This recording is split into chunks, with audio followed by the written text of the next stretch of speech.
shpesh herë njeriu nuk mund ta thet ato të duhur në kohën e duhur.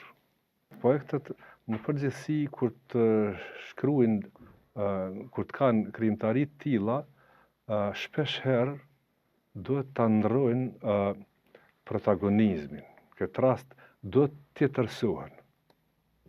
Mendoj që një autor i vargjeve të tilla, sidomos shkrime meditative, duhet ta ndron raportin mes një personaliteti.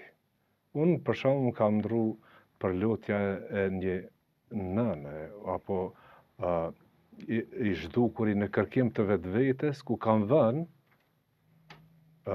rolin kryesor e kam vënë të i zhdukuri, i cili jam zaventsu vetë, me ta.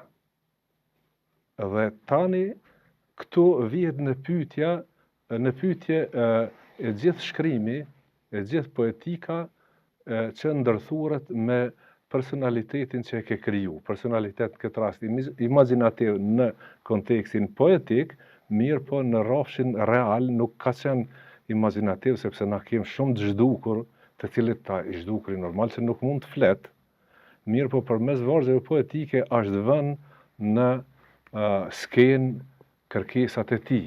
Janë mendoj se mjaft interesante edhe për lexuesin, kurse ka vargje të tilla, ka poezi të tilla që është një porosi, për shembull në brendin e librit, në generale mund ta them që shpesh herë njeriu nuk mund ta thet ato të duhur në kohën e duhur.